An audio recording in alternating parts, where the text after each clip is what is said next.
Okay, guys, we have to complete the news of also 1 March 2023. Though this is the news of 1 March 2023. Sunak turns Northern Ireland to sell its new Brexit deal. Okay, British Prime Minister Rishi Sunak on the Tuesday said he is over the moon with the Brexit agreement linked with the European Union aimed at the resolving long-standing trade issues in the region. Sunak is currently touring Northern Ireland to sell the new Winders framework agreed between the UK and the European Commission President Ursula von der Leyen on the Winterson on the Monday, which replaces the controversial Northern Ireland Protocol, which caused trade disputes and the severely strained UK-EU relations. Sunak after made a statement to declare that the new deal delivers free-flowing trade from UK territories, Northern Ireland with the rest of Britain by removing any sense of the border in the Irish era and creates a red lane system to the resolve issues with bordering EU state members. I am really pleased. In fact, I am over the moon that yesterday we managed to have a decisive breakthrough with over negotiation with the EU. Sunak told local business representatives gathered at the Coca-Cola factory in the Northern Ireland as he took questions from them on the framework. It's about stability in the Northern Ireland. It's about real people and the real business. It's about showing that our union, which has lasted for centuries, can and will endure, and it's about breaking down the barriers between us. He said. Sunak insisted that the new framework puts the people of the Northern Ireland in charge with the active democratic constant by the adding a new Stormont break. This indicates that the devolved parliament at the Stormont in Belfast can veto new EU goods laws.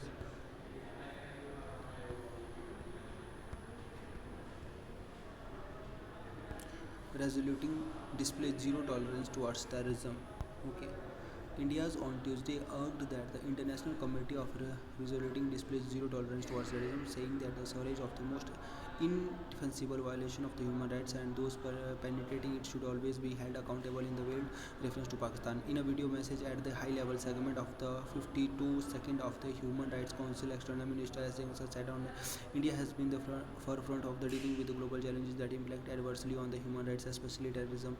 The last 3 years have been difficult for the world and developing countries have been hit by the hardest. He said challenge of the COVID-19 pandemic, rising prices of the fuel, fertilizers and the food grains and growing habits burdens of the adversely affected the enjoyment of the human rights by the people globally. He said our collective efforts to achieve the SDGs have been seriously setback. Jaishankar said India's belief that the world must resolutely display zero tolerance. After all, terrorism is the most indefensible violation of the human rights and has no justification in any circumstances. Its perpetrators must therefore always be held accountable. He said India has been highlighting Pakistan's role in fomenting cross-border terrorism. Jaishankar reiterated that India will continue to take the request steps on ensure that the country will meet all its human uh, rights obligation and ensure that the people enjoy all their basic human rights. Our constitution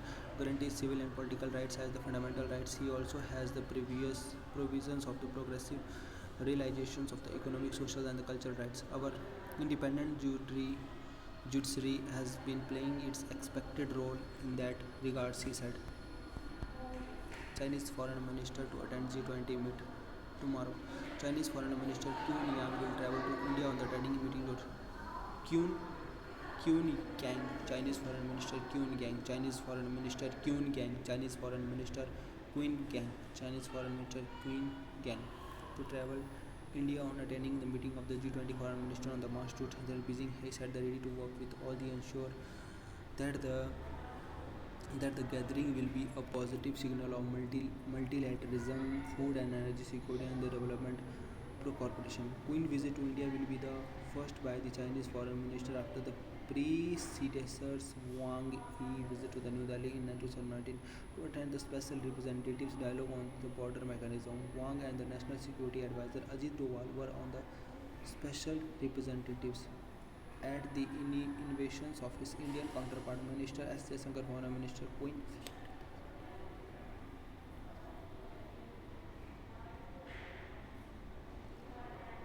China fragmentation meeting to end Japan to send GR Min.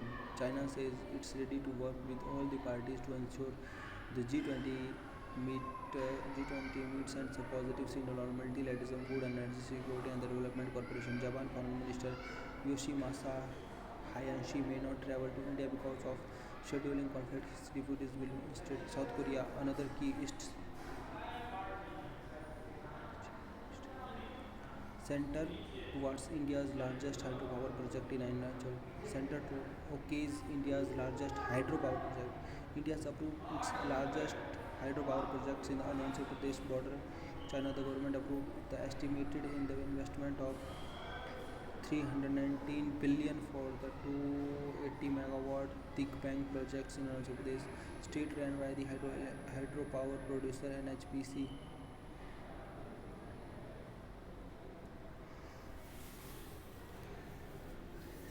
Project will allow to different years to build. Oh yeah, Chinese Foreign Minister Qin Gang on the Thursday confirmed that his participation in the G20 meetings on the March 2, but Japan, one of the India's key partners in the Indo-Pacific, will likely to represent by the junior minister Japan Foreign Minister Yoshimasa Hayashi, who called the global efforts at the UN last week for the force Russia to withdraw from the Ukraine, may not travel to the India because of scheduling conflict with an impending parliament session. While announcing Qinsting, the Chinese foreign minister said Beijing stood ready to work with all parties to ensure that G20 foreign ministers meetings send a positive signals on the multilateralism, food and energy security and development cooperation. The visit is significant as it will coincide and only the second high level after the India's GDP grows at 4. India's GDP grows at 4.4%. India's GDP grows at 4.4%. India's GDP grows at 4.4% in quarter 3. Economy expand at 7% in fiscal year 23. Slowed down to 4% in the third quarter of the 2023. Mainly due to the poor performance of the manufacturing sector in October-December 2021, the economy grew by 12.1% and 6.3% in the July-September to this by the National Statistical Office on Tuesday. The NSA and its second advance estimated of the national accounts pegged the country's growth at 7% of the 2023. Besides, the NSO revised the GDP growth of 21% to 9.1%, which the earlier estimated of 8.7%. The data assumes significance since the December 2022. The Reserve Bank of India lowered the country's GDP growth forecast to 6.8% of the current officials. It was cut.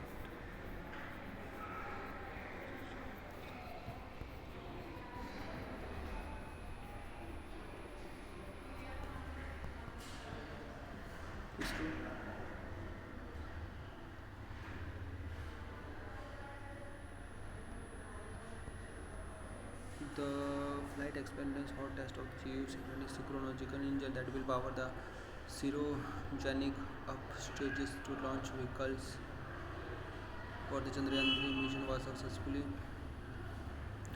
conducted. According to the Indian Space Research Organization, the hot test was carried out the planned duration of altitude test facilities of the ISRO propulsion complex at Mahendragiri. The Bangalore headquarters National Space Agency said all the propulsion program during the test were found satisfactory and closely matched with predictions. An ISRO statement said on the Monday the cryogenic engine will be further integrated with the propellant tanks, stage structures and associated fluid lines to release the fully integrated flight cryogenic stages. ISRO said early this year Chandrayaan-3 lander successfully underwent EMC at URO for electromagnetic compatibility conducted for the mission. With the expected electromagnetic levels, it was noted that this test is a major milestone in the realization of the satellite. ISRO had said Chandrayaan-3 planetary mission has three major modules: the propulsion mode, the lander and the rover. The propulsion mode, the propulsion mode, the lander and the rover. The propulsion mode is the lander and the rover.